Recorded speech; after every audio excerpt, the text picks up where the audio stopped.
Imagine falling asleep while the universe quietly rewrites the rules of distance.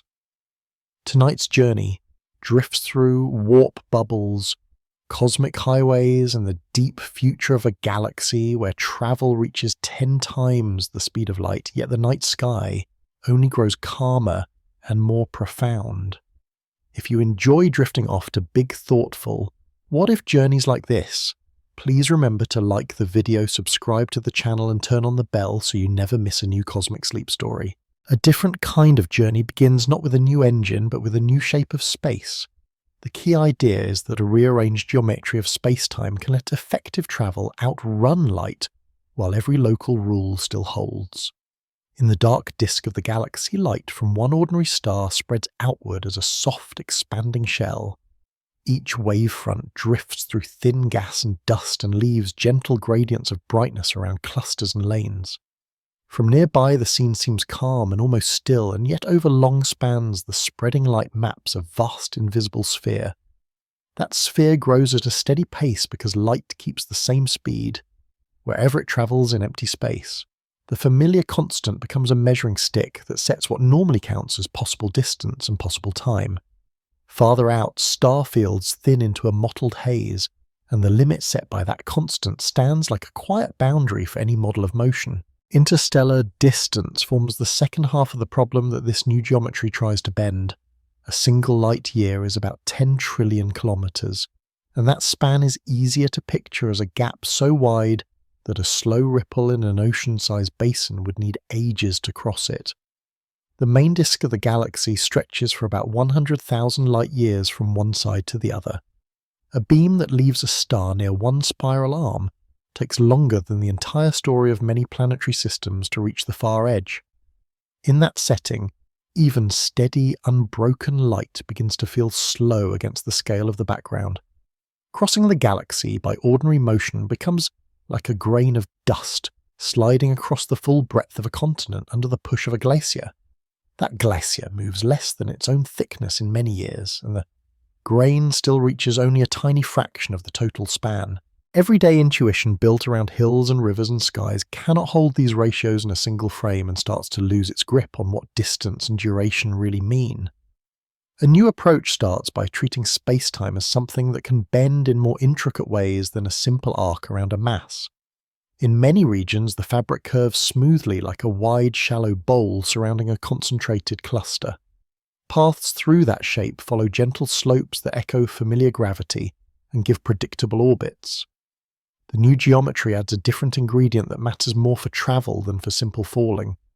It describes a compact region where space in front narrows along one axis, while space behind stretches along the same line. The compact region itself does not slide through its surroundings like a stone through air or water. Instead, the surrounding medium rearranges so that the distance ahead shrinks and the distance behind grows, and the center remains in calm balance. At every point inside that compact region, the speed of light stays the same as in ordinary space. Local rules remain untouched, even while the large-scale picture starts to bend towards something that looks faster than light. The central idea often receives the name warp bubble, yet the structure remains straightforward. A bubble is simply a finite zone where the shape of space-time differs from the shape outside. At the leading edge of such a zone, distances contract along the chosen direction of motion. At the trailing edge, distances extend so that the overall structure keeps a continuous connection to the wider universe. The physical detail that matters lies at the boundary of the bubble. In that thin band, curvature increases like a slope that grows steeper around the rim of a hollow, and the strain gathers into a loose ring around the central calm. Inside that ring, clocks tick normally, and light crosses short gaps in the usual way, and nothing feels forced or squeezed. Outside the ring, the effective separation between distant points changes because the map beneath those points slides instead of staying fixed. From a small-scale view inside the compact central region, nothing appears to accelerate at all. An object at the center rests in its own frame and feels no strong force tugging it forward or back. Over time, the scenery in front draws closer, while the scenery behind drifts away, and the change resembles layers of haze that glide across a landscape while the point of view hangs still above a valley. From a larger scale view that includes the entire bubble and a pair of distant markers, the picture looks different.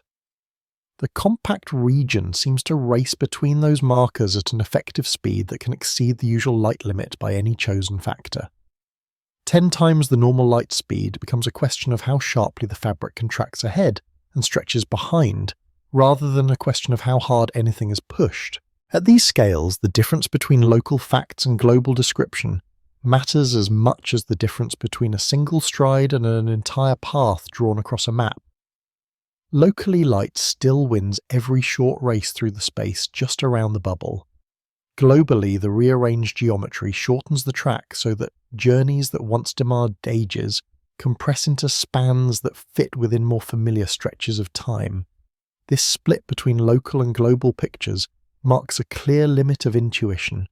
Everyday reasoning expects one speed limit to govern every description at once, and that expectation fails in curved spacetime.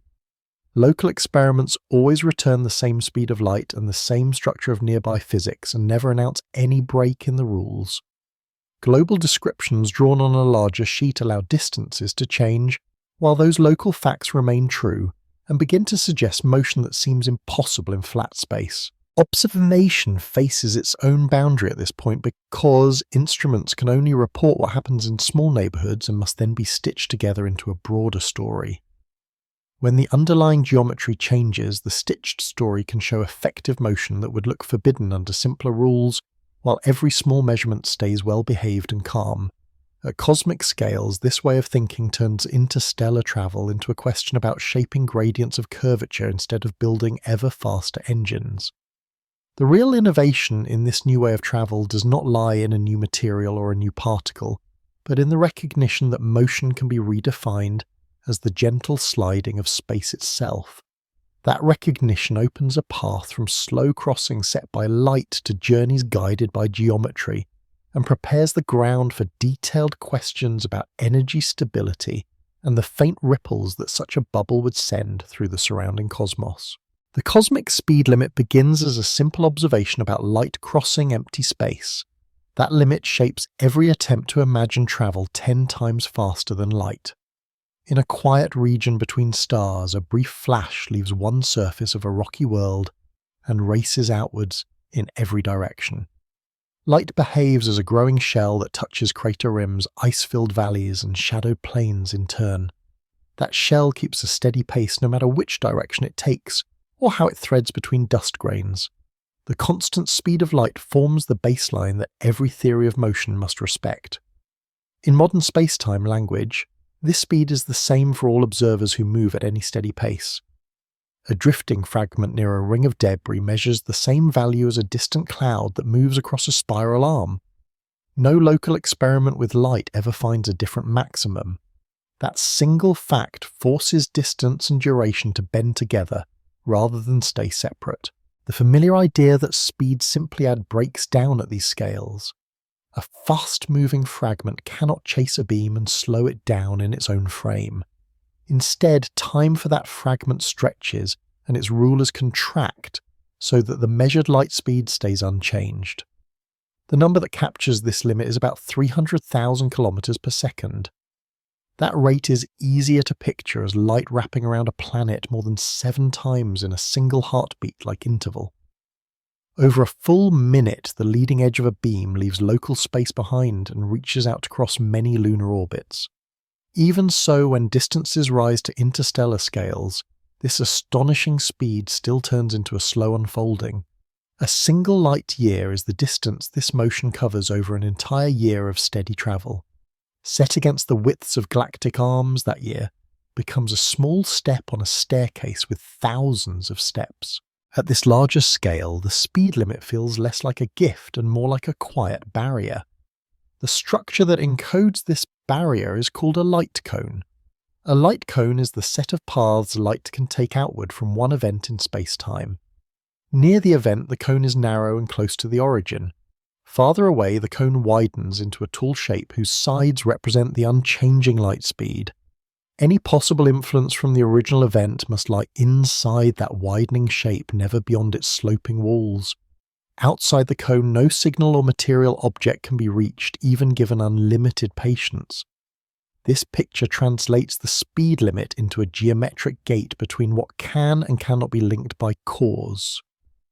At every point in space-time, a similar cone stands upright oriented along the local future.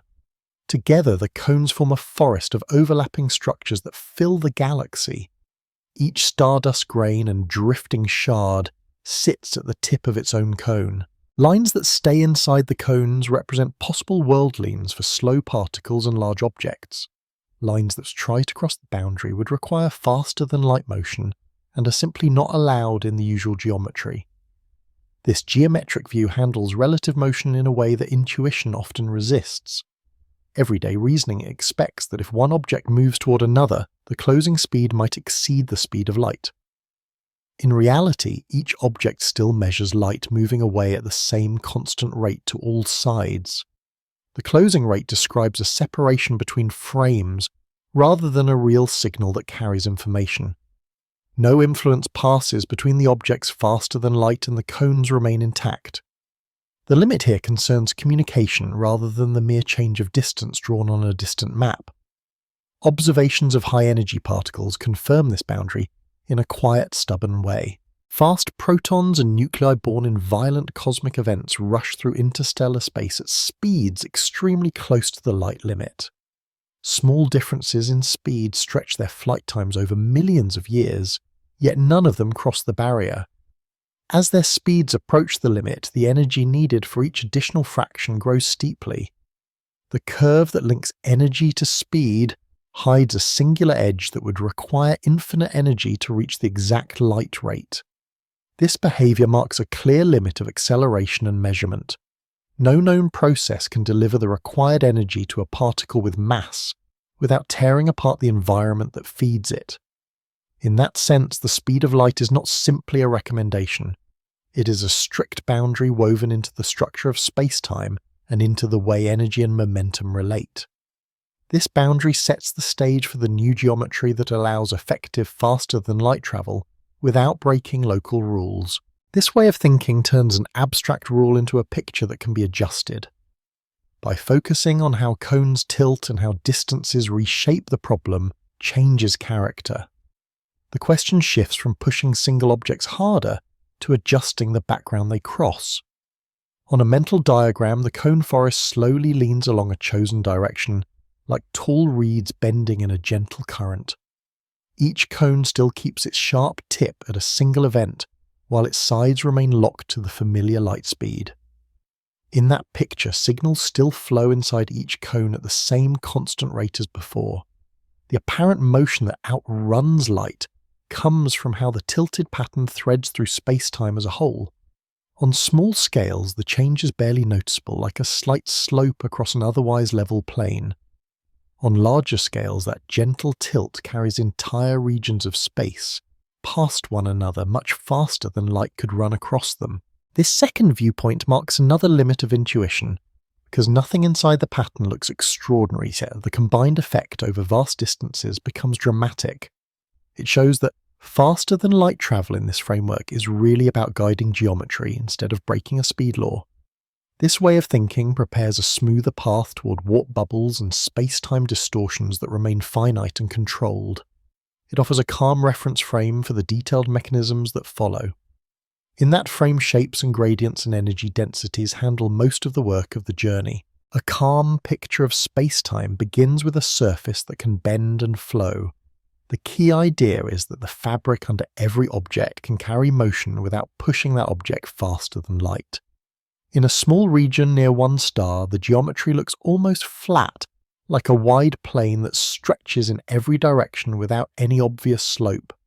Light travels there along straight tracks that neither curve nor twist, and paths between points behave as they do in simple school diagrams. At greater distances from the star, the plane turns into a shallow bowl. Lines that once ran straight now sink gently toward the center. Each path that follows the shortest route becomes a smooth arc because the surface itself curves beneath it. This is the everyday role of curvature in space-time. Mass and energy tell the fabric how to bend, and the bending tells objects and light how to move. The idea behind faster-than-light effective travel treats this fabric less like a static floor and more like a moving walkway. On a moving walkway, the floor under a person slides even if the person stands still. Relative to the walls, the person drifts forward while taking no extra step. In space-time language, the person remains at rest in a small neighbourhood while the background carries that neighbourhood along a chosen track. The picture gains strength when it moves from a single bowl around a star to a network of connected hills and valleys. Around clusters, the curvature deepens into wide basins. Between filaments, the geometry flattens into saddles and gentle ridges. Light traces these contours as if it feels out the hidden topography beneath empty space. At this scale, distances are measured not only in kilometres, but also in the amount of bending that lies between two events. A ray that threads close to a massive object may arrive late compared with a ray that crosses a quieter region. Time stretches long detours in the same way that a road that winds through mountains takes longer than one across a level plain. A single number helps anchor the strength of these effects. Near the surface of a dense star, gravity can be tens of billions of times stronger than near a drifting pebble in deep space. That contrast is like the difference between a gentle park slope and the near vertical face of a high cliff. Paths that come close to the star swing sharply inward while paths far away feel almost no pull at all. The warp bubble idea looks for a different sort of pattern in this same fabric. Instead of one deep well, it uses a paired shape. Ahead of the bubble, the geometry becomes slightly compressed along the direction of travel. Behind the bubble, it becomes slightly stretched. Together, these regions resemble the smooth rise and dip of a long ocean swell, rather than the sharp edge of a cliff. The most important physical detail appears at the boundary where compression meets expansion. In that thin layer, the curvature changes most quickly. The fabric bends one way on the inner side and the opposite way on the outer side. This boundary wraps around the calm interior like a ring of denser water, surrounding a pocket of stillness in a slow whirlpool. Inside, the ring positions remain fixed relative to one another. Clocks tick at steady rates and light crosses short gaps in the usual time. Outside the ring, distant stars hold their places on the sky, yet the entire compact region drifts because the underlying shape shifts beneath it. The scale of these distortions can be very small, close to the ring, and enormous when carried across galactic distances. Over a span the size of a planet, the height of the geometric swell might be almost impossible to detect with direct measurement. Over a span of many light years, the accumulated effect could allow the central region to outrun any beam that follows an undistorted path. This change from local softness to global impact stretches intuition past its usual range. Instruments are sensitive only to finite regions and to limited times. They respond to local curvature through clock rates and light paths, but they cannot directly display the full shape of space-time over a whole spiral arm. Large-scale features must be reconstructed through models that stitch many local readings together. Those models always carry uncertainty about what happens far beyond the area that has been sampled. That uncertainty marks a clear limit of observation. Within that limit, the moving walkway picture remains a guide. In that guide, objects keep modest speeds through their immediate surroundings, while space-time itself slides in slow gradients. Motion turns into the art of shaping those gradients. The new geometry for 10 times light speed travel rests on this viewpoint. It regards a journey not as a sequence of pushes on a vehicle, but as a careful arrangement of compression and expansion in the fabric itself. As later sections explore sources of energy and questions of stability, this landscape picture stays useful. It provides a quiet stage where every faster-than-light path is drawn. In a quiet interstellar corridor, the passage of such a swell would be subtle. Light from background stars would bend slightly across a narrow band of sky.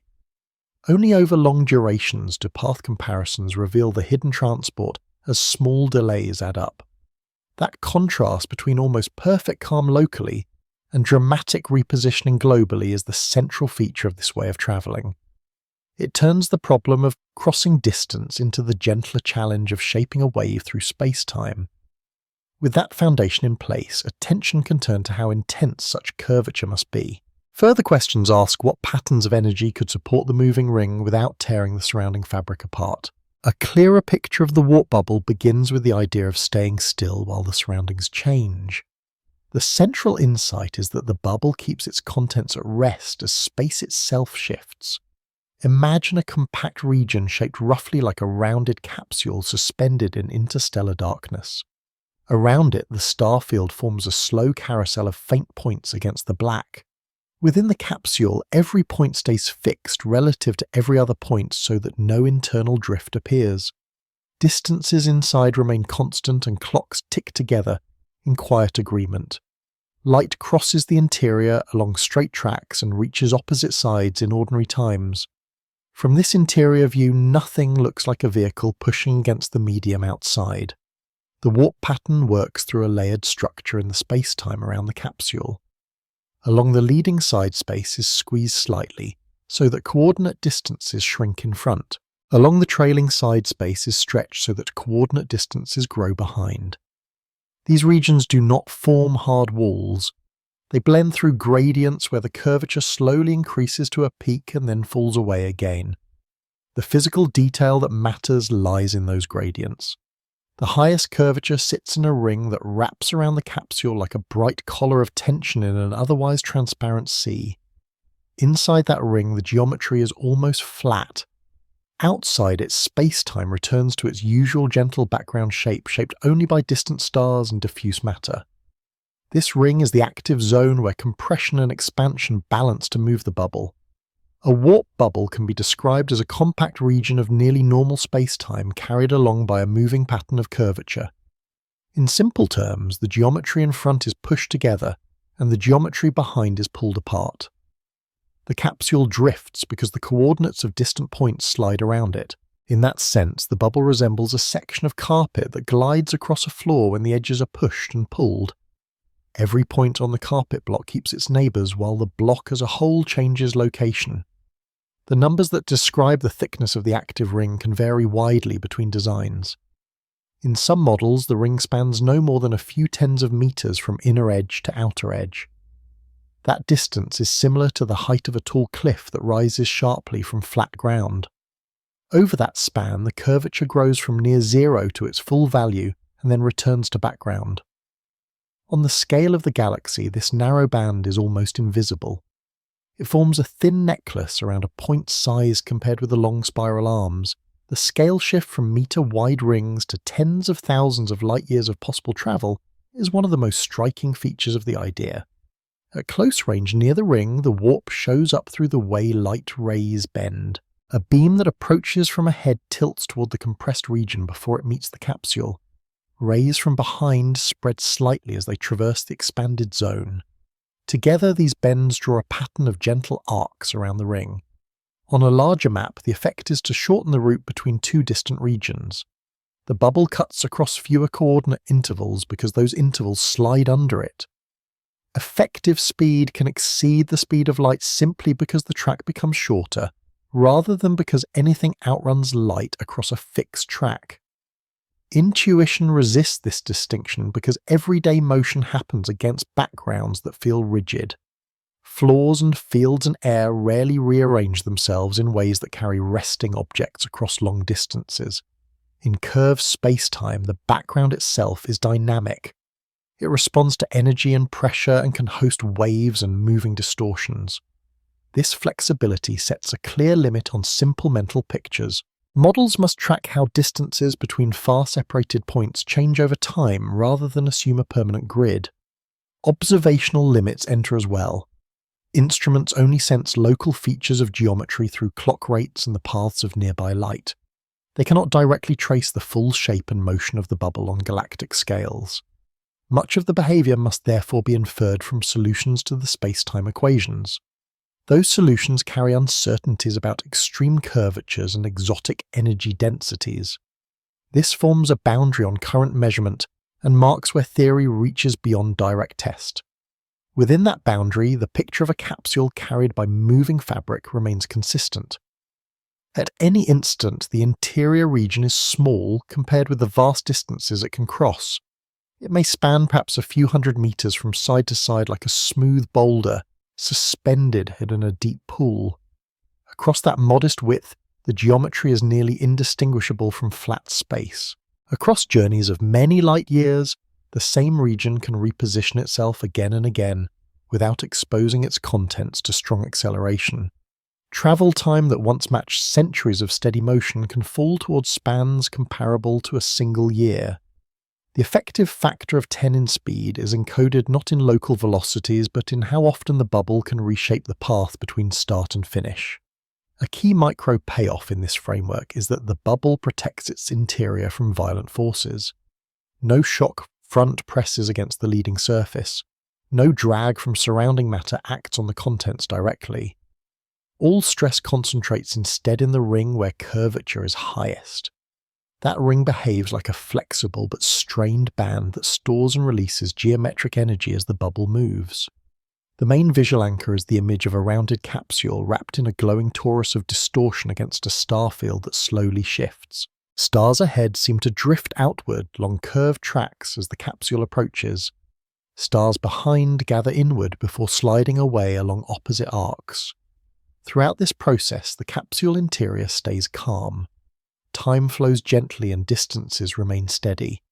As the concept develops further, the focus naturally turns toward the source of the strained ring. Later sections follow the energy requirements and stability questions that decide whether this moving band of curvature can exist for long. The abstract equations behind the warp bubble first settle one quiet question. They show how effective faster-than-light motion can appear, while every local law stays untouched. In that mathematical picture, spacetime is described by a metric, a rule that measures intervals between neighbouring events.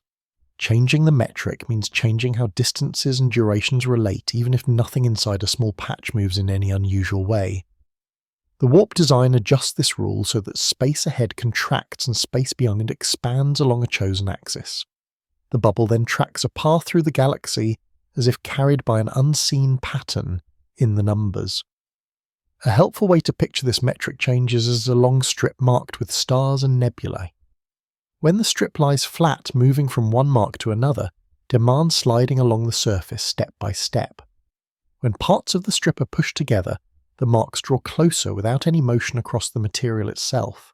The warp equations describe space-time axing like that strip, except that the pushing and stretching happen in a smooth three-dimensional pattern. The interior of the bubble remains almost flat in the mathematical sense. Time there flows with nearly uniform rhythm. Spatial distances behave as they do in ordinary empty space. The interesting structure hides in the shell that surrounds this calm region. In that shell, the metric coefficients, the numbers that weight time and space directions, change with position. Along the front edge, spatial distance in the travel direction is weighted less strongly. Along the back edge, it is weighted more strongly. The result is that coordinates themselves slide while local light cones and local physics remain standard. One main number often used to illustrate this behavior is a factor of 10 in effective speed. That means the bubble can cross a distance that light would need 10 years to cover in only 1 year of external time. This is like taking a long rail journey where the tracks underneath silently fold so that 10 widely spaced stations pass in the time usually needed for one. No passenger inside feels a tenfold push. The apparent gain comes from the way the geometry shortens the route between the starting position and the destination. The physical detail that reveals the pattern lies in the shift of light frequencies at the bubble edge. Starlight that enters through the front shell becomes bluer as it passes through the compressed region. Starlight that exits behind becomes redder as it crosses the stretched region. In that thin band, the gradients in the metric nudge light paths and wavelengths in a specific way. The shell behaves a little like coloured glass with a tint that depends on direction rather than composition. At small scales near the shell, this effect is modest. A single beam may change its colour by only a tiny fraction, an amount hard to pick out against natural variations in interstellar dust. At the scale of the full journey, those tiny changes form a pattern that maps the bubble's motion across many light years. This contrast between subtle local shifts and dramatic global relocation marks another clear scale change in the concept. The mathematics that supports these ideas is an exact solution to the spacetime field equations. In that solution, the stress and energy needed to maintain the bubble are encoded in a tensor. A stress-energy tensor is a compact way to describe density, pressure, and flow of energy at each point. For the original warp design, this tensor demands regions of negative effective energy density in the shell. Negative energy density means that the vacuum there behaves as if it has less than zero energy compared with normal empty space. That requirement sits far outside everyday experience and even beyond most familiar astrophysical conditions. Intuition about energy drawn from stars' gas clouds and magnetic fields does not extend smoothly into this regime. There is also a limit of observation here. No current instrument can directly measure the detailed structure of a warp metric around a moving bubble. Only indirect hints in the form of light deflection and time delay would appear, and even those signatures would be extremely faint at safe curvature levels. Such knowledge about the bubble comes from manipulating equations rather than from data. The boundary between what is calculated and what is measured remains sharp. Within that boundary, the accordion strip image of spacetime helps keep the equations grounded. As the bubble moves, the front region of space is gently pressed like one fold of an accordion bellows closing. The rear region is gently pulled like the opposite fold opening. The marked stars on the strip slide past the central calm zone even though nothing inside that zone gains unusual speed. Over a distance of a few light hours, the change in geometry might barely register in clock readings. Over a distance of 10 light years, the same pattern produces a full factor 10 gain over a light beam that travels through undisturbed space. That factor is not magic. It is a measure of how much the metric has been reshaped between departure and arrival. The reward of this framework is conceptual clarity.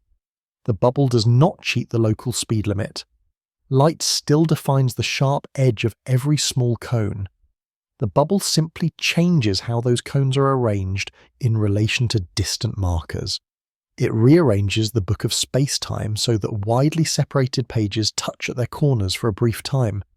When the equations are viewed this way, later refinements to reduce energy and improve stability fit naturally into the story. They become different ways of folding and unfolding the same flexible background. Gradually, the focus shifts from the abstract metric symbols toward the physical ingredients that might sculpt those folds in a real cosmic setting. A deeper obstacle waits behind the graceful image of a warp bubble sliding through starlight. The central difficulty is that such sharp curvature demands extraordinary and very unusual energy. In the space-time equations, curvature and energy stand on opposite sides of the same balance. A region where the fabric bends strongly must be held in place by equally strong patterns of pressure and tension. Ordinary gravity uses familiar sources for this task. Gas clouds, radiation, and dark matter all contribute positive energy density that pulls space-time inward and forms wells around stars and galaxies. A warp bubble requires something different in its surrounding ring. The shell that squeezes space in front and stretches it behind calls for negative effective energy density rather than positive. Negative energy density is a state where the vacuum behaves as if it contains less energy than its usual resting level.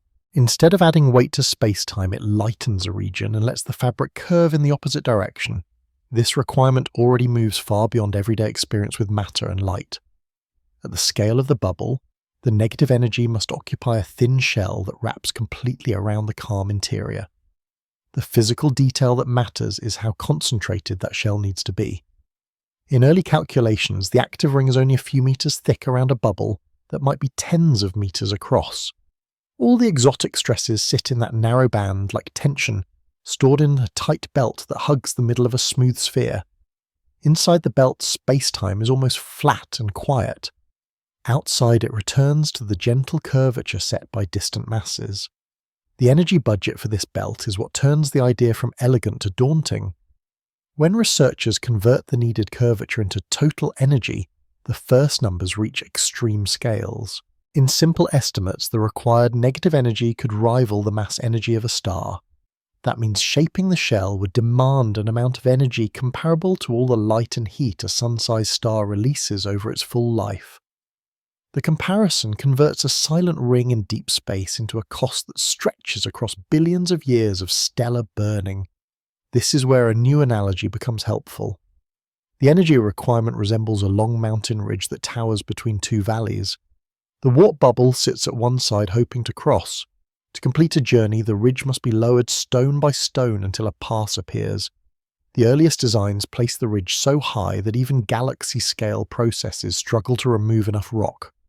Intuition that comes from engines, fuels, and familiar power sources fails in the face of that height. There is also a deeper conceptual challenge. Negative energy is not something that can be scooped up from ordinary gas or dust. Instead, it appears as a subtle effect in quantum fields where fluctuations persist even in regions that seem empty.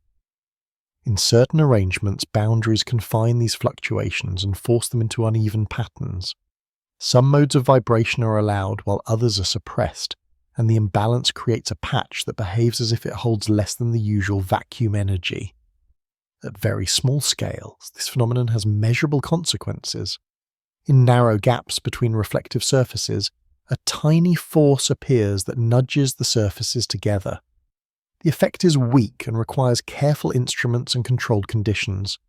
It hints that nature does allow negative effective energy, but only in fragile and tightly constrained forms. The leap from such microscopic setups to a warp shell is immense. The laboratory effect takes place over separations thinner than a grain of dust and produces forces only barely above background noise. A bubble able to cross light years would need a ring many meters wide wrapped in a continuous band around a region large enough to be useful. The scale shift from micron gaps to meter-thick shells stretches current theory to its edges. It also exposes a clear limit of observation. Instruments can probe vacuum behavior in small cavities and around ordinary materials. They can map how fields respond to simple boundaries. They cannot yet track quantum fluctuations arranged across volumes the size of buildings, or hills, much less across a moving torus in deep space. Everything about the warp shell's negative energy remains an extrapolation from modest experiments and elegant mathematics. Beyond that boundary of direct measurement, confidence becomes more cautious. In response to the extreme energy scales, theorists search for ways to reshape the bubble and relax its demands. One approach modifies the profile of the active ring. Instead of a sharply peaked shell, the curvature spreads out into a thicker band with gentler slopes. The same total effect on the bubble path is shared across a larger volume, so no single point bears as much strain. In the energy picture, this softening lowers the peak negative density, even if the total requirement stays large. Another refinement focuses on how the bubble starts and stops. Sudden acceleration makes the shell steeper in one direction and increases the cost. Smooth, slow ramps in speed let the curvature remain closer to its minimum workable value. Over long journeys, the bubble spends most of its time sliding at nearly constant effective speed. The path between stars still shrinks by a factor of 10 compared with ordinary light, but the burden on the shell is eased. A further line of thought explores distributing the exotic energy in complex patterns rather than in a single uniform belt. Regions of stronger negative density could alternate with regions where ordinary energy partly cancels the strain. The overall structure would resemble a mountain ridge whose height has been lowered in many places without flattening the land completely. From far away, the ridge still separates two valleys, yet the highest point is not as forbidding as before. These changes transform the energy requirement from clearly impossible toward barely imaginable. Instead of needing star-level resources, improved designs suggest totals closer to the mass energy of a large moon or planet, still enormous but a step down. The main visual anchor becomes a warp bubble outlined by a faint, uneven ring of distortion. Against the surrounding star field, that ring glows slightly brighter in some arcs and dimmer in others, like a mountain chain under soft twilight where some peaks stand higher than their neighbours. Inside the ring, the darkness stays smooth and steady. Outside it, the stars drift slowly as the bubble glides. Through all of these refinements, the quiet problem remains the same. A stable path 10 times faster than light depends on controlling a delicate pattern in the vacuum itself. The ridge must be lowered without triggering avalanches elsewhere in the landscape of space-time. Later ideas turn toward cosmic ingredients that already push on the fabric in unusual ways. In those ideas, the restless quantum vacuum and the slow expansion of the universe become possible tools for easing the climb over that mountain barrier. Another layer of the story unfolds when the vacuum itself stops being empty. The key idea is that the quantum vacuum already carries the strange ingredients the warp shell requires. At very small scales, space behaves less like a smooth expanse and more like a restless field of overlapping vibrations. Each field holds many possible modes that flicker in and out even when no particles seem present. The overall effect resembles a quiet storm inside a sealed room. Nothing crosses the walls, yet the air inside still shivers with tiny currents. In space-time, the result is a constant background of fluctuations in energy density. Sometimes the local energy rises slightly above the average. Sometimes it dips slightly below. Over large regions, these bumps and hollows mostly cancel, so the vacuum appears uniform. Over tiny regions, boundaries can disturb the balance and allow unusual states to emerge. One such state is negative effective energy density. Negative effective energy density means the vacuum holds less energy than its normal resting value. It behaves like a stretch of sea where the water level sits slightly below the usual tide. In ordinary conditions, this dip is extremely shallow. Only delicate experiments in controlled cavities reveal its presence. The physical detail that matters is the scale of these cavities. Many setups use separations of about 1 micrometer between surfaces. 1 micrometer is roughly 1,000 times smaller than a grain of sand.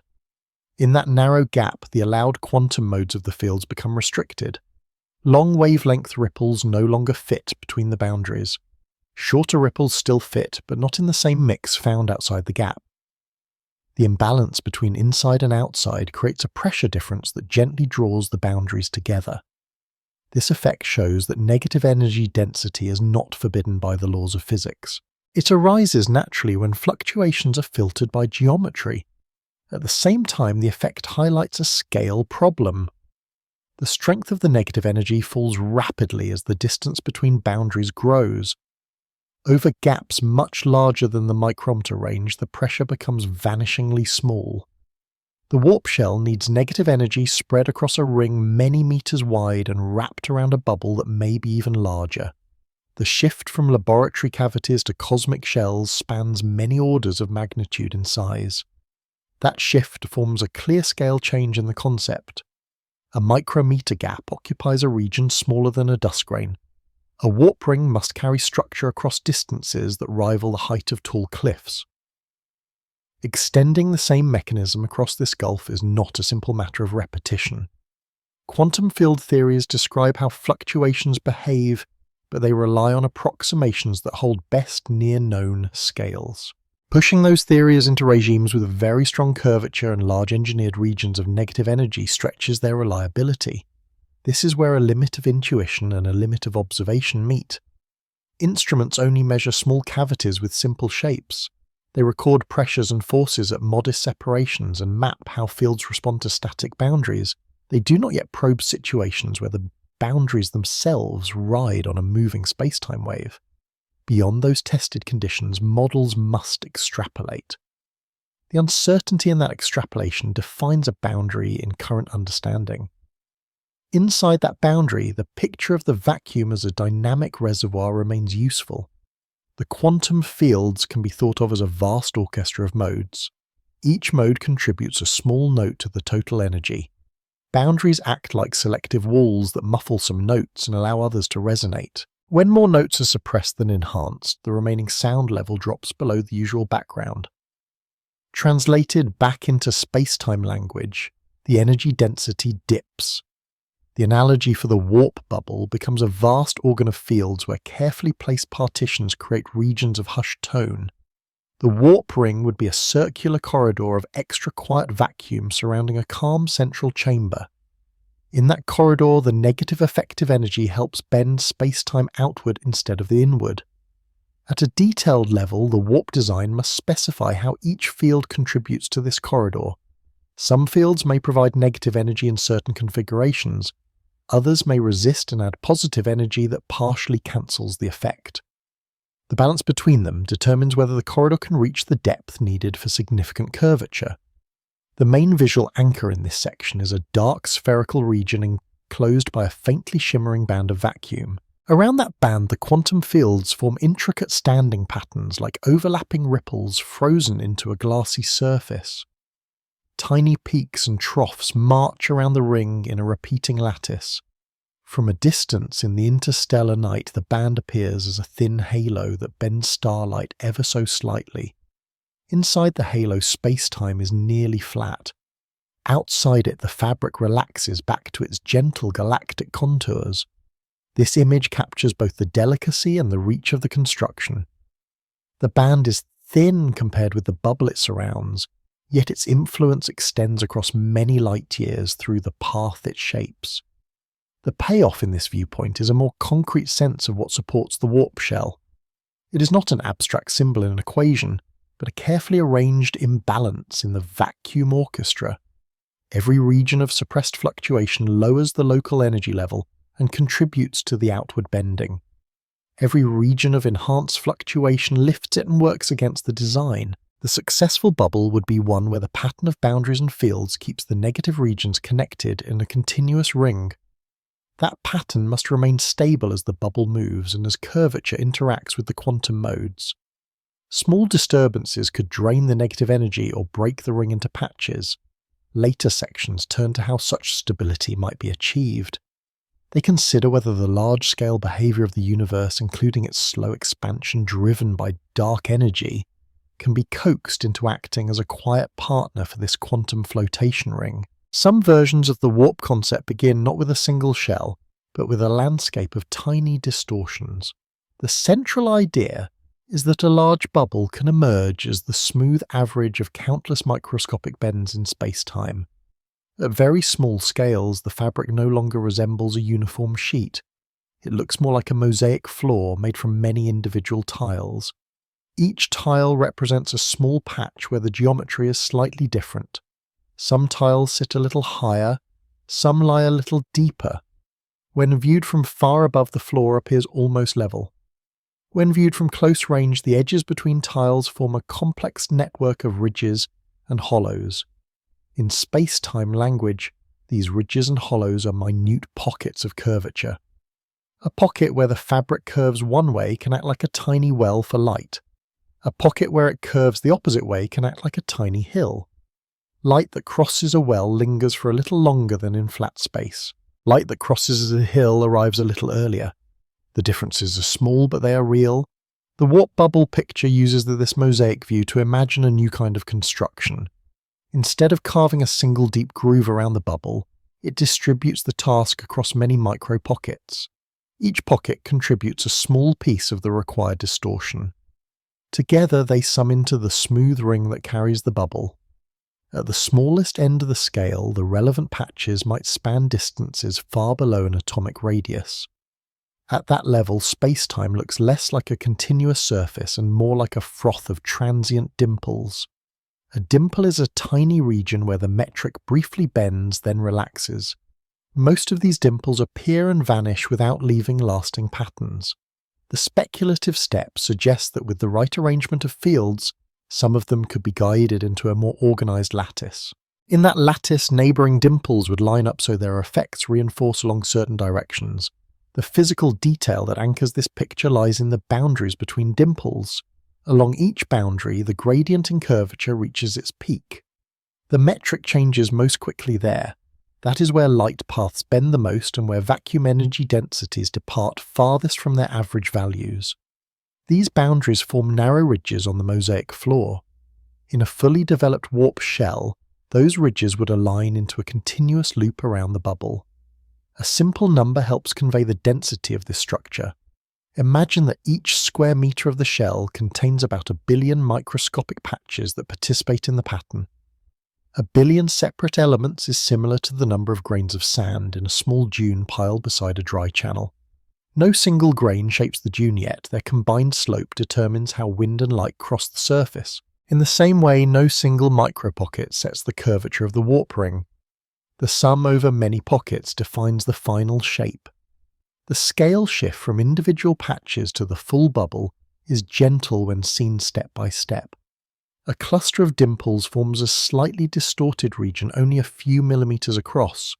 Many such clusters tiled together define a band perhaps a meter wide. A band of that width wrapped around the calm interior becomes the visible shell of the bubble. From that point, the geometry it creates can influence journeys that span many light years. The jump from millimeters to light years stretches intuition, yet it follows the same pattern as many familiar systems. A crystal starts with a simple repeating unit and grows into a mountain-size formation. A faint ripple on a lake, traced and amplified, can send a boat gently back to shore. There is an important limit of observation hidden inside this mosaic story. Instruments cannot resolve space-time structure down to the smallest proposed dimples. Measurements of curvature rely on clocks, rods, and light rays that average over many microscopic patches. They can reveal the combined effect of a cluster, but not the configuration of individual pockets. Theories that describe the tiniest scales also remain incomplete. A full quantum theory of gravity is not yet established. As a result, the detailed behavior of space-time at extreme smallness remains uncertain. This uncertainty marks a boundary for current models. Inside that boundary, the mosaic remains an illustrative guide rather than a measured fact. Even so, the guide is useful. It suggests that building a warp shell is less like sculpting a single rigid ring and more like weaving a pattern. Each micro-pocket resembles a coloured tile with a small imprint of curvature. The warp design chooses which tiles sit higher, which sit lower, and how they connect. Locally, the floor may appear slightly uneven but still walkable. Globally, the chosen pattern can create a ramp in the geometry that carries the bubble. The main visual anchor in this section is a view of space-time as an immense dark mosaic stretching across interstellar space. Up close, each tile glows with a faint tone that marks its local energy level. Some tiles have a cooler shade where negative effective energy dips below the average. Others have a warmer shade where positive energy rises. Along the path of the warp ring, the cooler tiles cluster into a delicate loop that circles a calm central area. From far away, the loop blends into a smooth halo. Stars behind the mosaic shine through the pattern as softened points. Their light bends slightly as it crosses the loop, tracing gentle arcs before continuing onward. The payoff in thinking this way is a more manageable vision of the energy problem. Instead of requiring one impossible block of negative energy, the bubble can be imagined as the coordinated action of many modest contributions. Each micro-pocket only needs to shift the vacuum level by a small fraction of the whole. The challenge changes from gathering enough energy in one place to synchronizing countless patches across a moving ring. Later sections consider how large-scale fields, including the same dark energy that stretches the universe, might help align those patches. In that broader view, the mosaic does not stand alone. It becomes a decorated band painted on a canvas that the expanding cosmos already supplies. Far beyond any single warp bubble, the universe itself practices a slow geometric motion. The key idea is that cosmic expansion already shows how space can separate distant points faster than light without any object outrunning a local beam. In that large scale, picture galaxies sit like bright knots on an enormous fabric. The knots barely move through the cloth, yet the cloth stretches so that the gaps between knots steadily widen. At short distances, this widening is gentle. Neighbouring galaxies in the same small group hardly drift apart at all. Gravity inside that group holds them together, the way stitching holds nearby threads on a garment. At very large distances, the same expansion becomes dramatic. Clusters that begin far from one another watch their separation grow until the effective recession speed exceeds the speed of light. No cluster feels any wind or drag. Light in every small region still wins every local race. The apparent faster-than-light motion comes entirely from the changing geometry between the distant markers. This behaviour offers an everyday comparison for what the warp bubble tries to compress into a compact ring. The cosmic expansion works like a rubber sheet with a grid drawn across it. Dots on the grid represent clusters and filaments in the cosmic web. When the sheet is slowly pulled at the edges, each square on the grid stretches. Nearby dots barely notice the change during a short interval. Dots separated by many squares drift apart by large amounts over the same time. The physical detail that makes this relevant is the way the expansion rate depends on distance. For every megaparsec of separation, which is about 3 million light-years, there is a small additional amount of recession speed.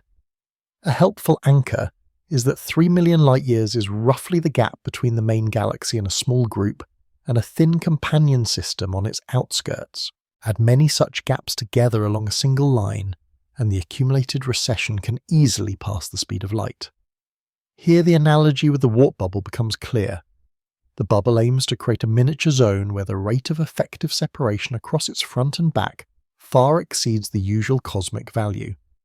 Instead of one small addition to recession speed per megaparsec, the bubble compresses many additions into a region perhaps only a few hundred meters wide. A single rounded shell becomes a concentrated version of the large universe. The difference lies in control. Cosmic expansion is smooth and nearly uniform across vast scales. A warp shell would intensify that stretching and squeezing in a precise band while leaving the interior almost untouched. Dark energy provides the background pressure that drives this large-scale stretching. Dark energy is a form of energy spread almost evenly through space that causes expansion to accelerate. Current estimates suggest it carries about 7 out of every 10 units of the total cosmic energy budget.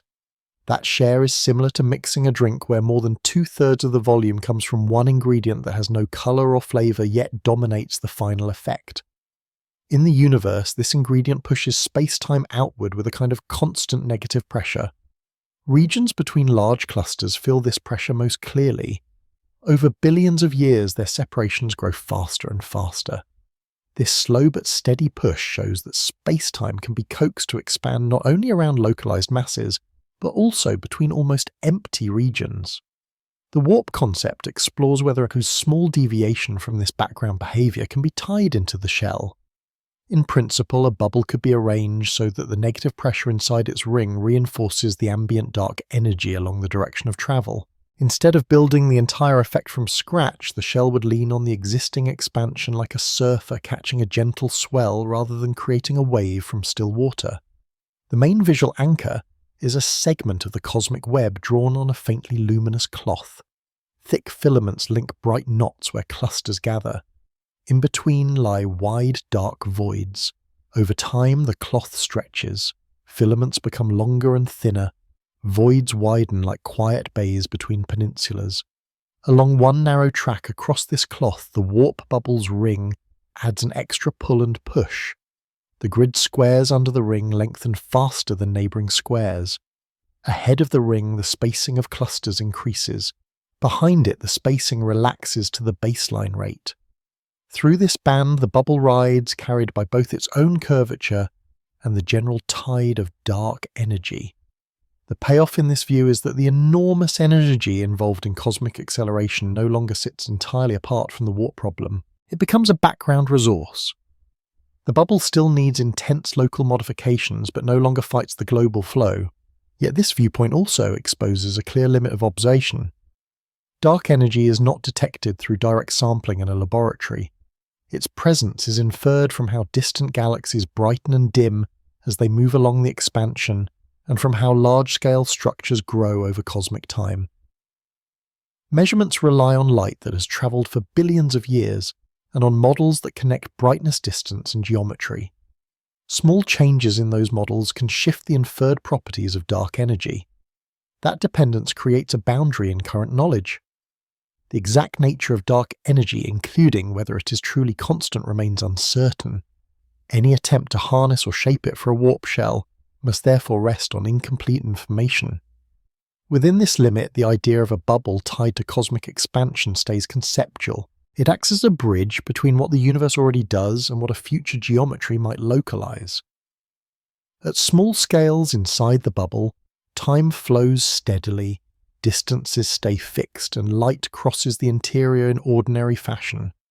At intermediate scales near the shell, dark energy and engineered curvature combine into a stronger gradient along the travel axis. At the largest scales across many light years, the effect is a path that shortens by the desired factor of 10 compared with plain space. The universe supplies the slowly rising tide. The warp ring shapes one narrow current within it. Later sections extend this connection from expansion to radiation, and gravitational waves asking how a moving bubble leaves signatures that could be seen against the quiet glow of the large-scale cosmos. When a warp bubble moves, space-time does not shift silently. The key idea is that changing curvature in time sends gentle waves outward like a drum skin reacting to a moving touch. In the field equations, any region where the geometry changes from moment to moment produces gravitational radiation.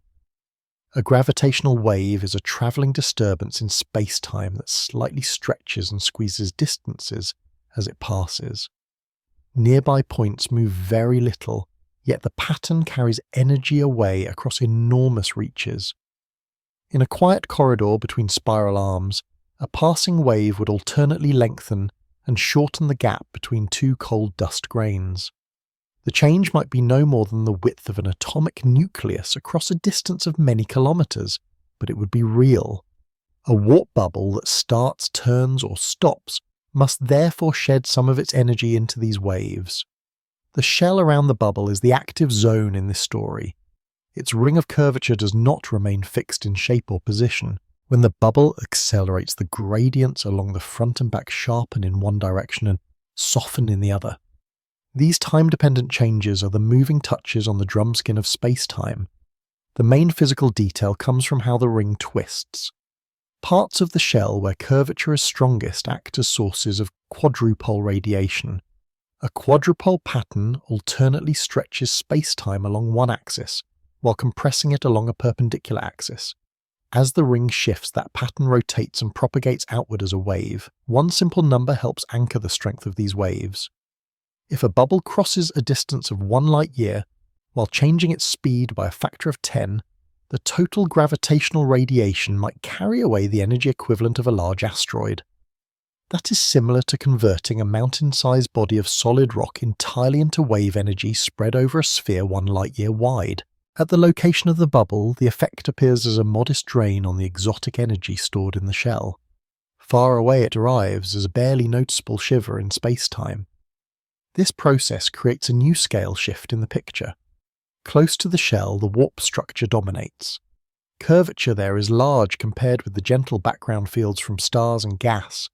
A local detector would see strong static distortions and only a smaller dynamic component as the bubble changes speed. Hundreds of light years away, the static warping falls below detection level. Only the travelling wave survives with an amplitude that still carries information about the bubble's history.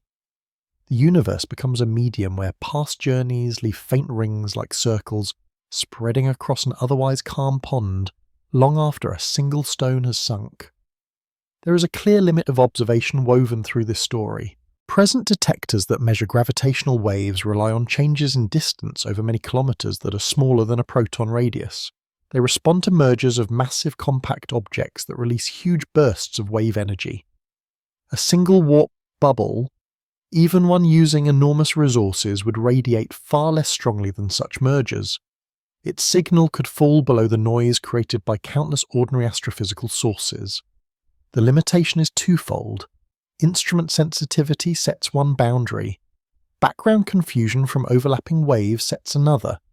Together they mark a region where the radiation from the bubble remains effectively hidden. Inside that region, theory must carry most of the discussion. Even so, the structure of the waves can be described. A bubble that follows a straight path and changes speed slowly produces a smooth, almost sinusoidal train of gentle pulses. Each pulse carries a memory of the shell's curvature pattern at that time. A bubble that turns or weaves produces a more complex signature. The quadrupole orientation swings and the wavefronts acquire a spiral texture. The key analogy here is a lantern carried inside a moving fog bank. The lantern itself stays hidden. Only the shifting glow at the edges reveals its motion. In the same way, the warp interior remains quiet and invisible. The ring that surrounds it is the fog boundary. Gravitational waves are the faint changes in brightness sliding along that boundary and then radiating outward.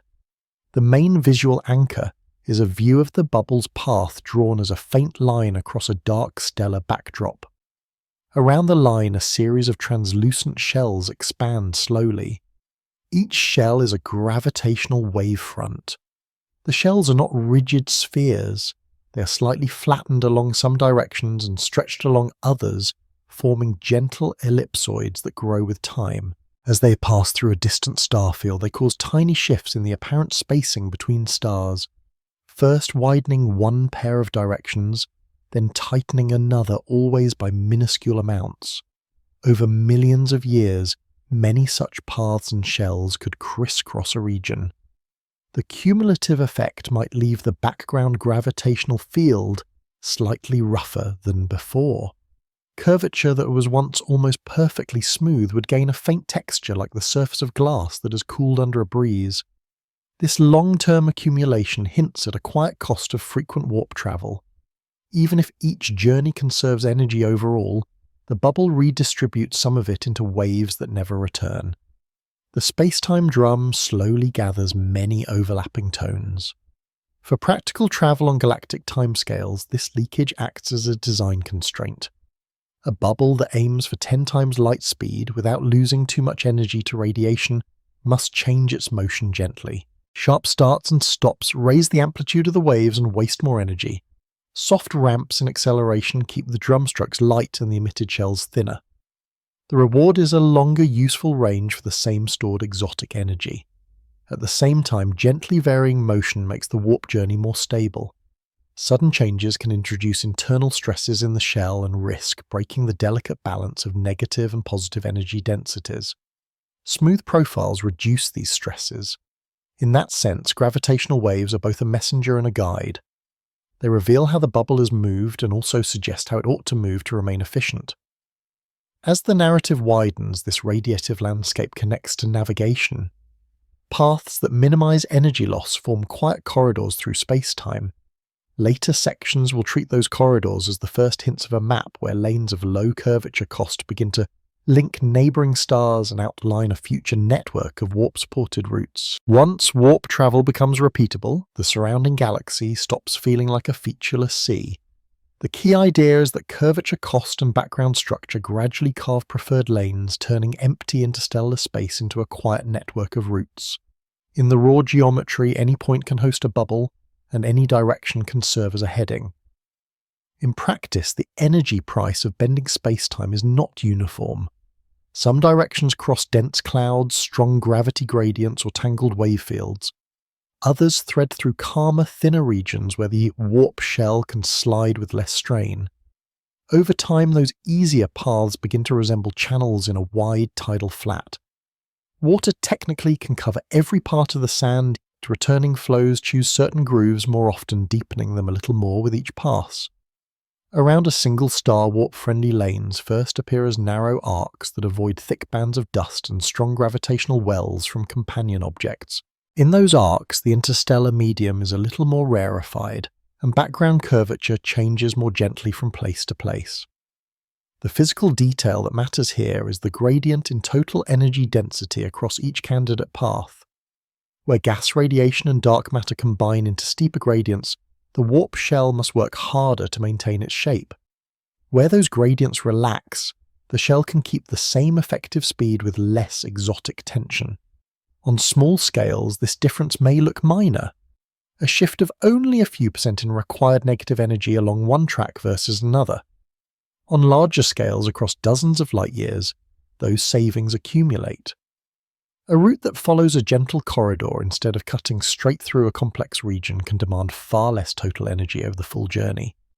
One helpful number is a span of about 100 light years.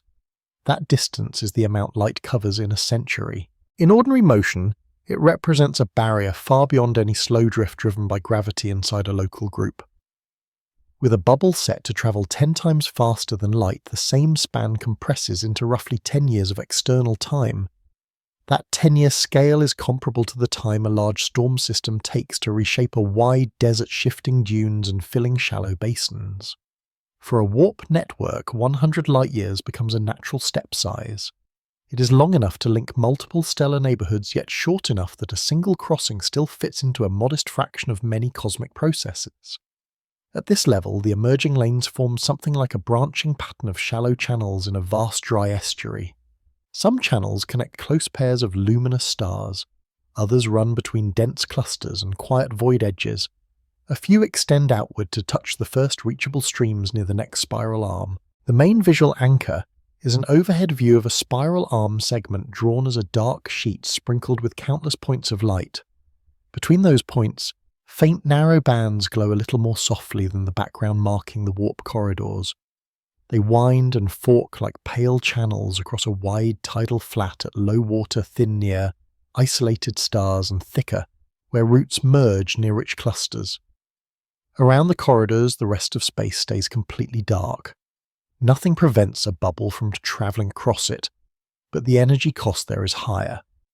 The payoff in this picture is a more concrete sense of travel planning. Navigation in a warp-capable galaxy is not a matter of straight lines between destinations. It is a matter of following these soft channels where curvature is easiest to maintain. A corridor might require a slightly longer geometric path, but reduce the total exotic energy needed by a large factor. The shell can keep its speed near the desired 10 times light without frequent adjustments or strong pulses that shed extra gravitational waves. There is a clear limit of observation sitting beside this mapping process. The structures that shape the corridors are spread across many scales and components. Gas densities, small-scale magnetic fields, and dark matter distributions all play a role. Yet direct measurements of these quantities exist only along certain lines of sight and at limited resolution. Large three-dimensional maps of the interstellar medium remain incomplete. Dark matter is inferred only from its gravitational pull not seen directly. Even the low-level background of gravitational waves that might roughen or smooth certain regions is only loosely constrained. These gaps define a boundary in present knowledge. Inside that boundary, any warp corridor chart is partly a model stitched from incomplete data and theoretical expectations. Beyond it, the true landscape of energy costs may differ in ways that only become clear after many crossings. Still, some broad patterns can be predicted with reasonable confidence. Regions near the dense center of a galaxy contain stronger gravity gradients and more turbulent gas. Corridors there are short and twisted like channels in a steep rocky delta. In the quieter outer disk, the gradients are softer and the medium thinner. Corridors can grow longer and straighter, more like slow streams across nearly level sand.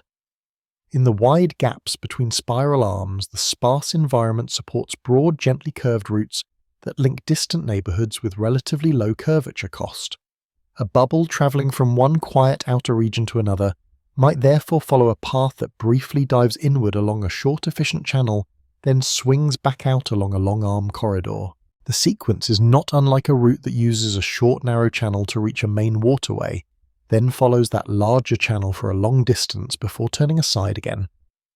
Over many journeys, such patterns begin to define a practical map of the local spiral. Each corridor segment gains a character. Some are known for smooth geometry and low energy drain. Others are known for mild but persistent gravitational wave roughness left by past motion of massive objects. Few are perfect, but some are easier to manage than others. The warp bubble remains the same basic structure everywhere. A calm interior wrapped in an active ring. What changes from route to route is the degree to which that ring must work against the background. On an easy corridor, it rides with the grain of the surrounding spacetime bending where the galaxy already bends. On a difficult one, it must constantly recarve its own temporary channel. As the script moves toward wider perspectives, these lanes set the stage. They show how 10 times light-speed travel reshapes not only single journeys, but the perceived layout of the galaxy. Later sections take that network and stretch its implications across millions of years, tracing how repeated crossings could rearrange which regions are effectively near or far in the quiet geometry of the warp era. Over long spans of time, the warp network steadily changes the meaning of near and far inside a galaxy. The key idea is that once 10 times light-speed paths exist, effective distance is set less by raw geometry and more by which warp lanes remain stable across millions of years. At any given moment, the galaxy contains countless stars moving slowly along their orbits. Each star traces a wide curve around the centre, carrying its nearby gas dust and any surrounding structures with it. On short timescales, these motions barely shift the layout of known corridors. The warp-friendly channels mapped in one era still guide bubbles in the next. Across longer intervals, the slow drift accumulates. Stars that once sat along the same gentle lane slide into new configurations. Regions once quiet develop stronger gradients as clouds merge or tidal forces reshape the local field. The original network of low-cost routes begins to twist and branch like cracks in cooling glass that widen and join as the material relaxes. A warp route that was once straight can bend into a gentle arc. Another can split into two alternatives, one slightly shorter in distance and one slightly cheaper in curvature cost. The physical detail that ties this evolution together is the relative speed of stellar orbits compared with warp travel. A typical star in the outer disk may take about 200 million years to circle the galaxy once. That span is similar to the time a mountain-sized ridge might need to rise and erode under a steady cycle of uplift and rain. A warp bubble running at 10 times light speed can cross the disk from one side to the other in only a few 100,000 years of external time. This contrast means that the network of corridors shifts slowly compared with individual journeys. The lanes behave like veins of mineral inside a rock that rotates very gradually. Many crossings can occur before the pattern changes much. On longer horizons, the gradual rearrangement of stars and gas transforms the graph of reachable regions. In graph language, each stellar system is a node, and each warp corridor is an edge. Over millions of years, some edges lengthen and fade as local conditions become less favourable. Others shorten and brighten as new easy corridors emerge. Nodes that were once well connected can drift toward the sparse edge of the network. Nodes near rich intersections can gain even more links as the multiple corridors merge there. The main visual anchor is a face-on view of a spiral galaxy shown twice. In the first view, thin, pale lines connect many bright knots in a loose web, like delicate veins drawn across a leaf. In the second view, many tens of millions of years later, the knots have shifted slightly along their orbits. Some lines now curve more strongly. A few have broken, leaving faint ghost segments. New lines appear where motion has aligned gentle corridors in fresh directions. The leaf pattern remains recognizable yet clearly aged, with some veins thickened and others faded. This evolving network introduces a new scale shift in the story. Earlier sections focused on single journeys that last years or centuries.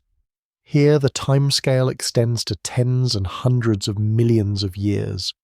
On these horizons, entire spiral arms shear and wind under differential rotation. Warp corridors ride that slow motion, sometimes being stretched along the arm, sometimes being twisted across it. Effective distance between two regions must then be described not only by a number of light years, but also by a time label that states when the measurement applies. A path that is efficient now may not exist in the same form far in the future. This moving geometry places a clear limit on long-term prediction.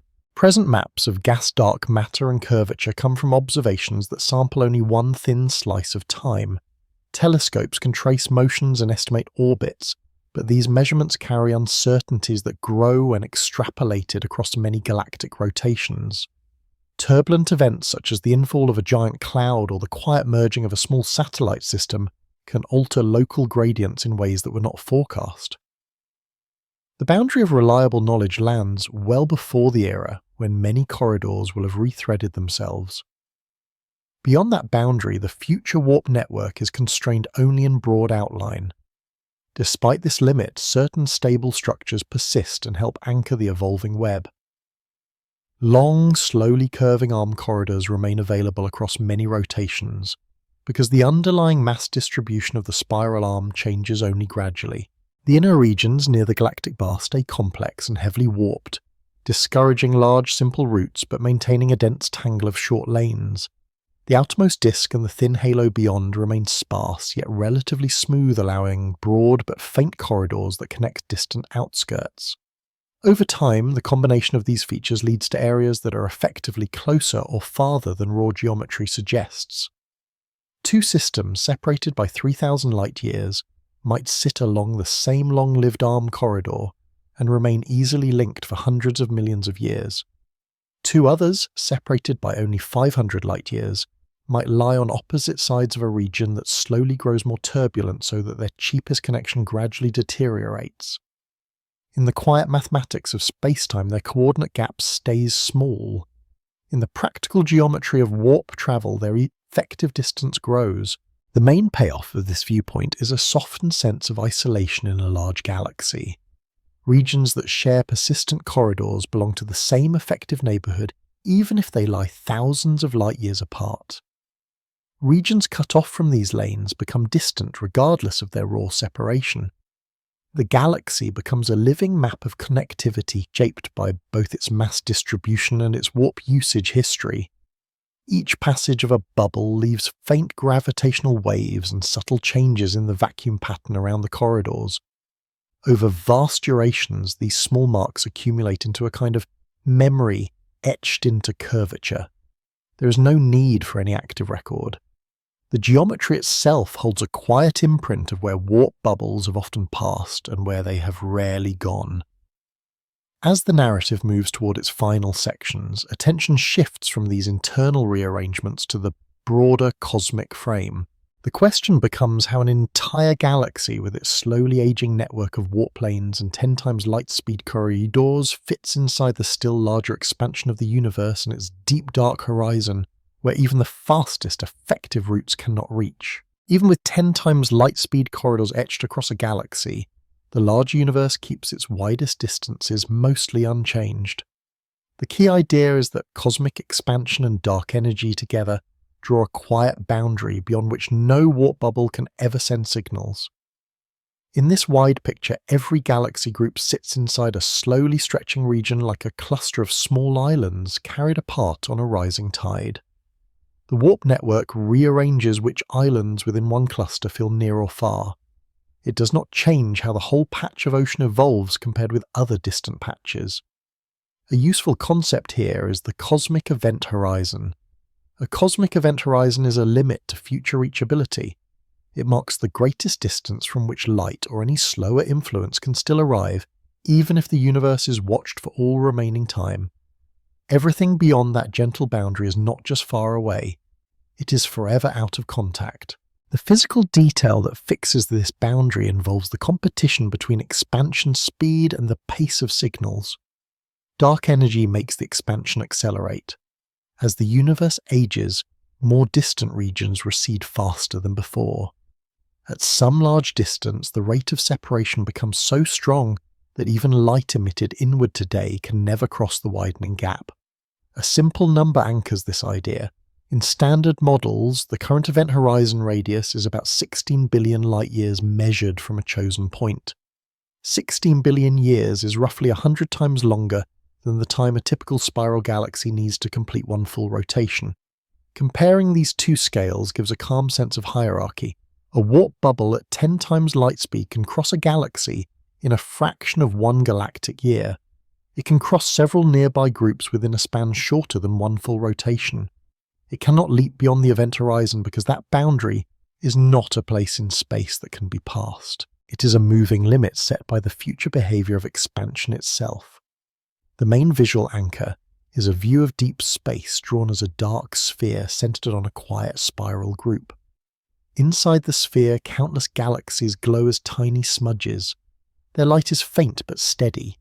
Closer ones show clear disks and bars. Farther ones fade into soft red-tinted streaks as expansion stretches their light to longer wavelengths. At the edge of the sphere, the last smudges smear into almost invisible arcs. Outside that circle, there is no image at all, only darkness. The circle is not a wall, it is a horizon, where signals that leave now will never return. In this picture, warp corridors are fine threads drawn entirely inside the luminous sphere. They link neighbouring smudges in intricate patterns. Some threads run across many millions of light-years, others curve gently between close members of the same cluster. All of them stop well before the faint outer edge because the space-time beyond that edge is receding too quickly to be bridged. There is a clear limit of observation embedded in this scene. No instrument directly sees the event horizon itself. Telescopes collect light from galaxies at many distances, then models convert brightness and colour into estimates of separation and motion. Those models assume certain forms for dark energy and matter. Small changes in their parameters shift the inferred size of the horizon. Measurements can constrain these values but never pin them with perfect certainty. This uncertainty sets a boundary around knowledge of the farthest reachable regions. Inside that boundary, the broad shape of the horizon is known. Outside it lies only extrapolation. Even with this uncertainty, some consequences remain robust. Over tens of billions of years, many galaxies that are now within view will drift beyond the horizon.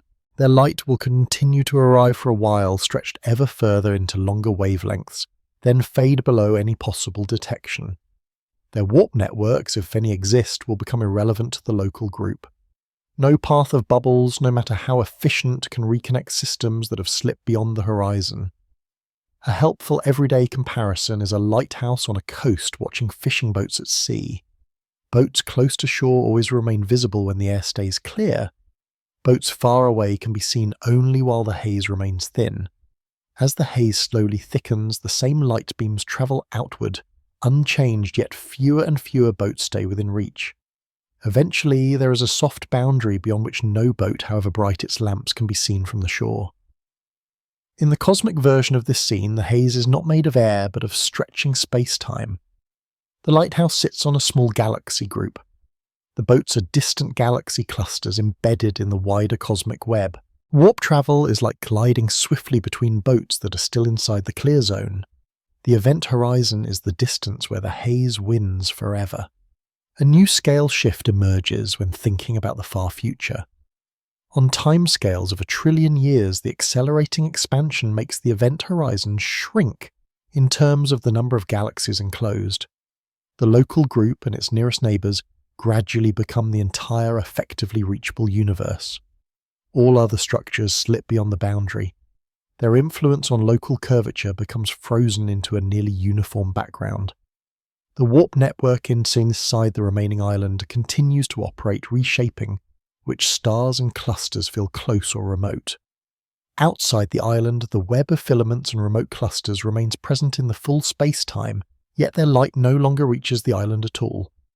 From the island perspective, they have faded into permanent absence. The payoff in this calm yet austere picture is a softened understanding of limits. 10 times light speed travel dramatically changes what near and far mean inside one gravitationally bound region.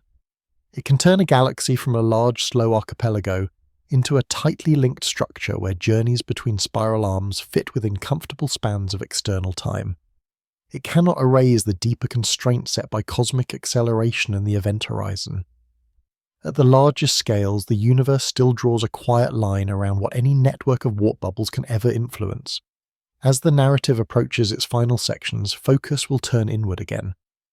The last steps trace how life inside such an island cosmos can settle into a long, stable night with a familiar set of stars and corridors slowly dimming, but never quite disappearing from its bounded patch of curved space-time. In the remotest future, warp travel persists while the luminous structure of the galaxy slowly thins. The key idea is that as ordinary stars fade and matter spreads, 10 times light speed routes narrow into a few durable threads that link the last bright reservoirs of energy. On short timescales, the warp network remains busy with many corridors glowing in curvature space. On very long timescales, the same map simplifies. Regions that once held rich chains of young stars cool into fields of dim embers.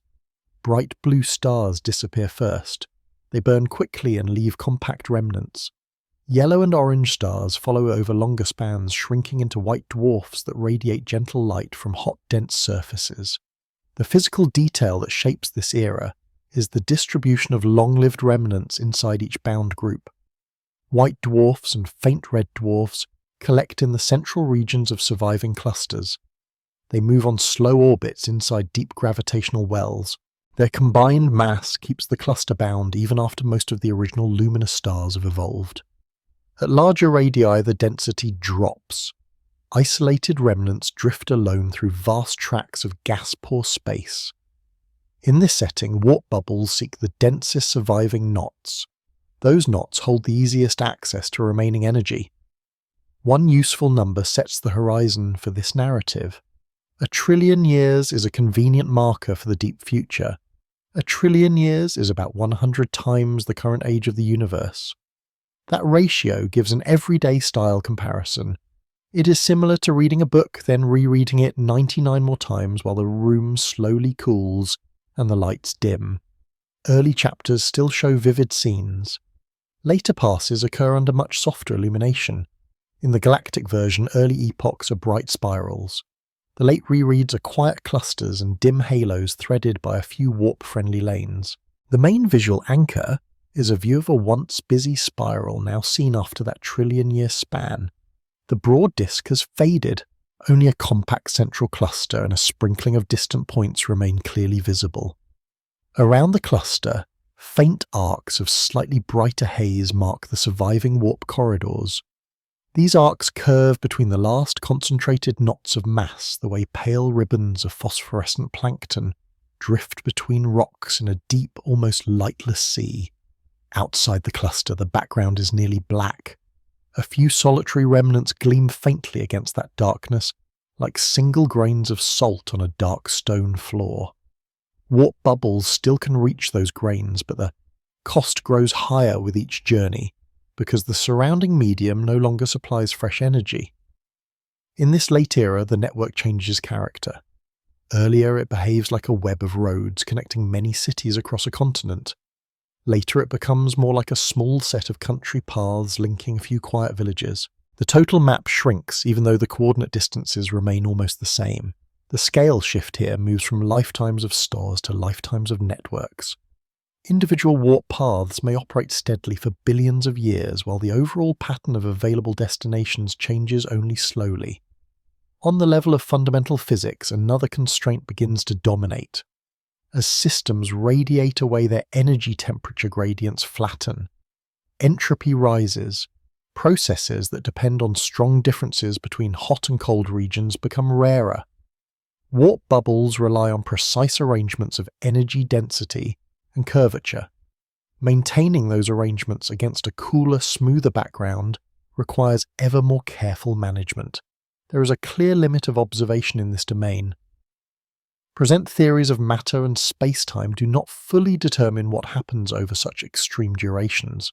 It is not known whether protons decay, whether dark matter is truly stable, or whether vacuum energy itself remains constant forever.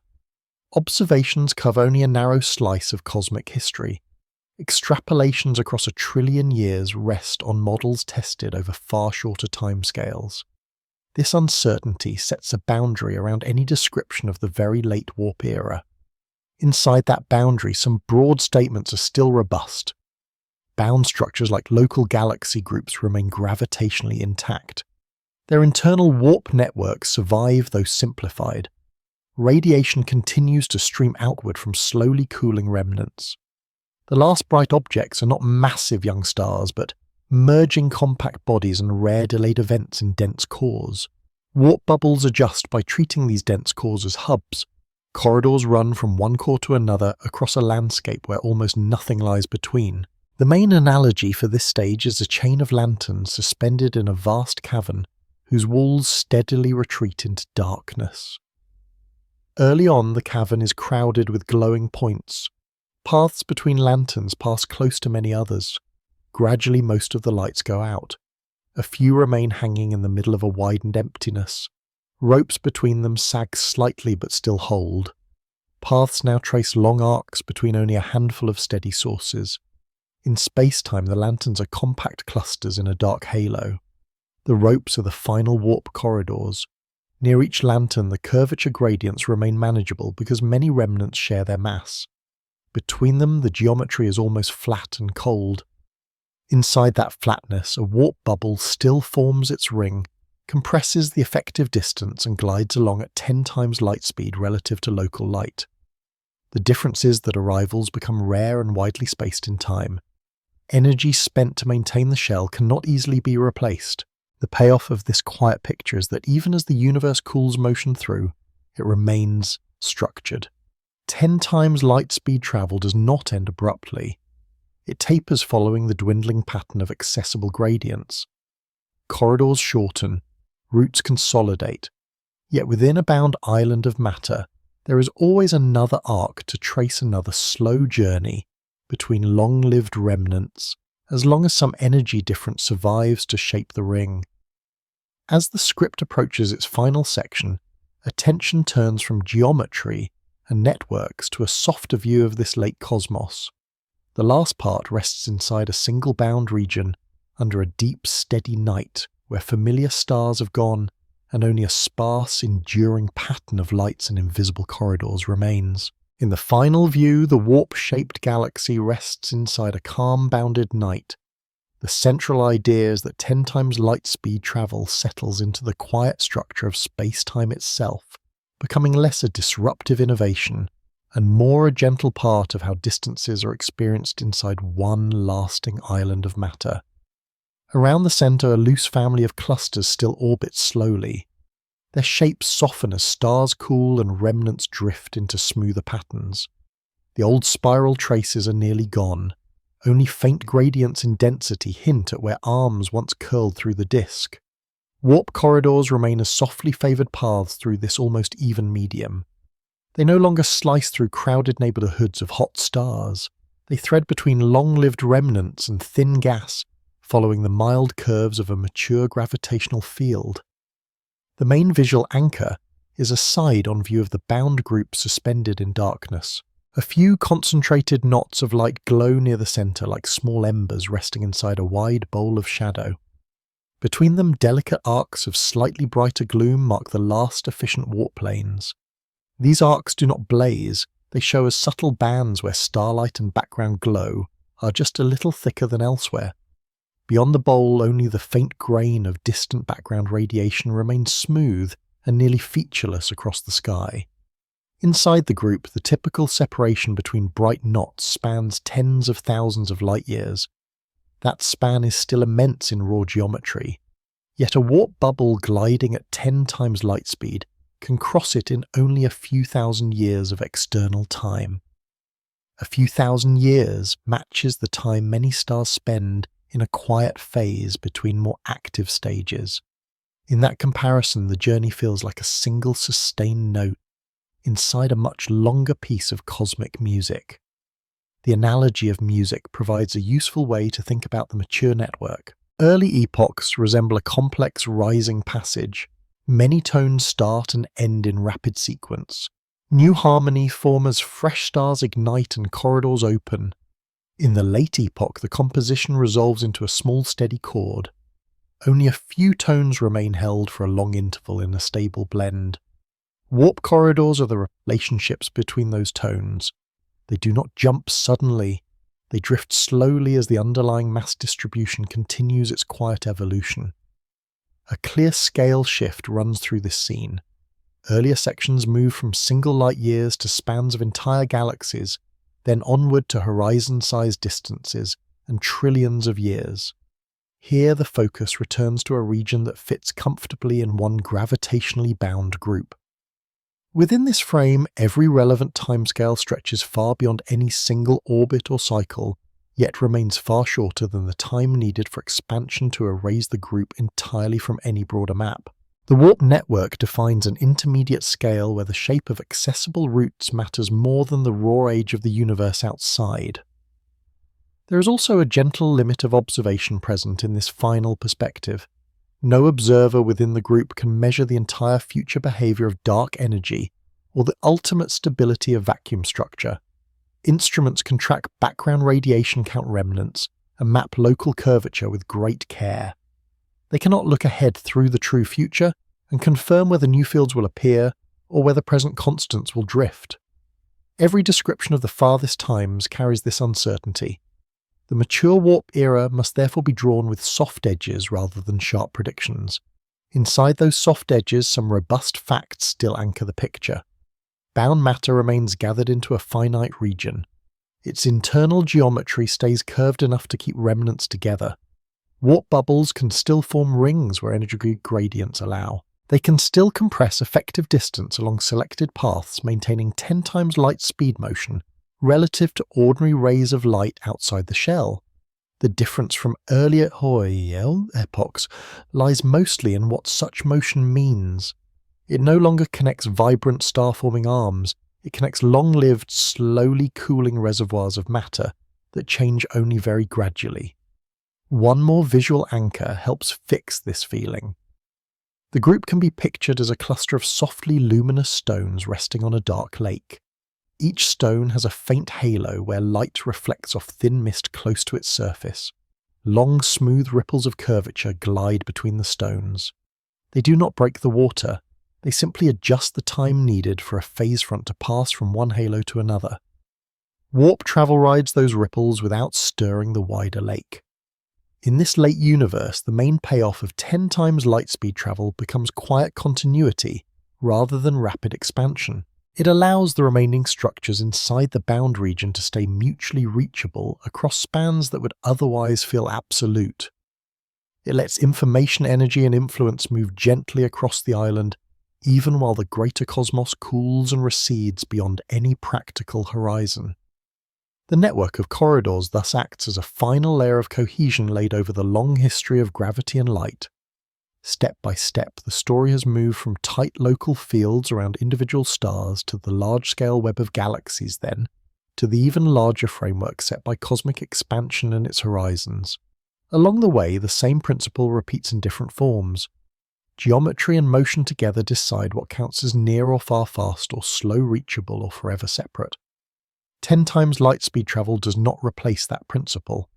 It adds another way for geometry to express it. By shaping spacetime around a bubble, the warp method changes path lengths without violating the deeper limit that no signal outruns light within its local frame. In the final calm view, all of these layers lie together. Local curvature shapes orbits and remnants. Warp corridors bend effective distances within the group. Dark energy fixes an outer horizon that no clever route can cross. Background radiation provides the soft, nearly uniform glow behind every remaining light. The bound island drifts through this backdrop like a steady note held in a vast, slowly fading chord. Nothing dramatic breaks this arrangement.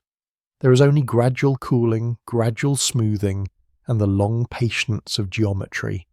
Under that patience, the last warp bubbles rise and fall across an ever simpler map, tracing gentle arcs between enduring knots of mass, until the difference between motion and stillness becomes only another quiet shade inside the same deep night.